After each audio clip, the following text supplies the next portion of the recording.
Komemoracije u spomen na cijenjenog profesora emeritusa Zvonimira Šeparovića, bivšeg dekana Pravnog fakulteta Sveučilišta u Zagrebu, potom i bivšeg rektora sveučilišta. Gospođo Šeparović, poštovani visoki uzvanici, danas ću govoriti kao rektor Sveučilišta u Zagrebu na ovoj komemoraciji koja je s jedne strane i državna, ali je i prije svega sveučilišna, jer je po vlastitim riječima našega rektora i uvaženog profesora emeritusa Zvonimira Šeparovića sveučilište je bilo i ostalo njegova prva ljubav.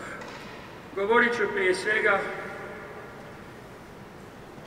kao rektor sveučilišta o onome što je sveučilištu značio taj rektor, bivši naš, i što je po njegovom mišljenju sveučilište značilo za Hrvatsku. A na kraju ću dodati i nekoliko osobnih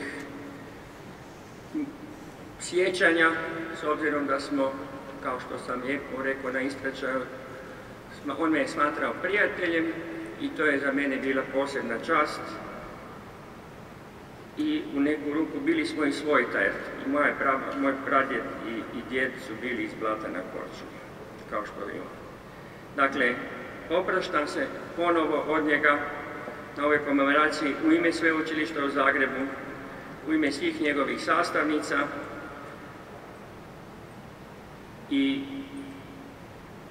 htio bih reći još jedanput kao njegov poštovatelj koji je tek kao rektor uvidio koliko je on značio za sveučilište, za Hrvatsku i koliko je to sveučilište znalo i značilo za našu domovinu Hrvatsku. Objavljeno na diplomatskom pečatu stranica 178 i 179. Dakle, moj rodni otok Korčula, Kamenji je Brod, kojim plovim već 93 godine. Ja na otoku, otok u meni. Prošli smo sve divote i strahote Nevera i Oluja koje nisu nagnule ili savile njegove 3 uspravnice s hrvatskim barjakom na vrhu. Poveo sam probranu ekipu prijatelja, sve redom mudrih i obrazovanih ljudi, dobronamjernih i etičkih, snažnih. Uvijek da dođemo do glavnih tema, više slobode i veće pravde. Tu smo šerif Basijuni, Butros Gali, Teodor Meron, Vladimir Ibler i ja.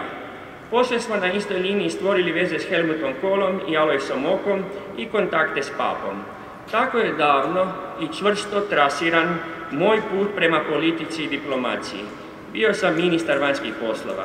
Za to je potrebno samo poznavanje međunarodnog prava koje je u pitanju države jasno i jednostavno.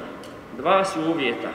Volja naroda, referendum od 90% za, i prihvatljive granice.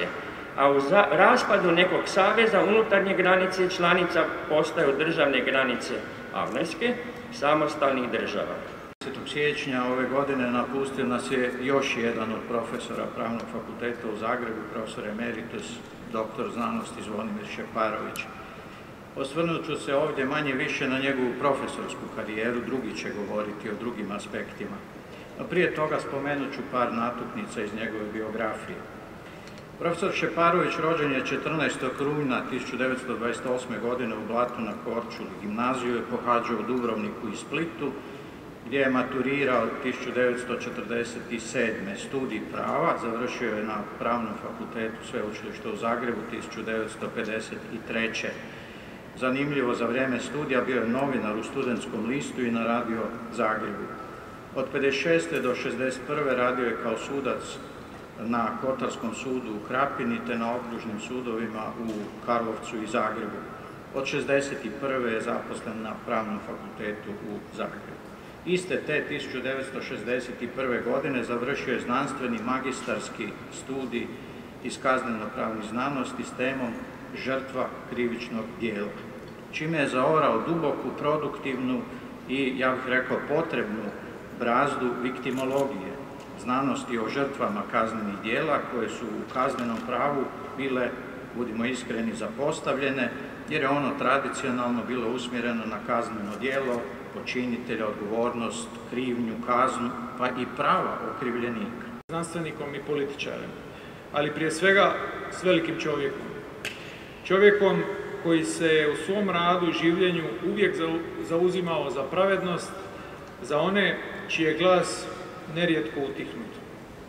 Bio je istinski domoljub koji je u ključnim trenucima stvaranja naše države na raspolaganju domovini stavio svoje znanje, iskustvo, neprestano radeći da Republika Hrvatska postane ravnopravna članica međunarodne zajednice.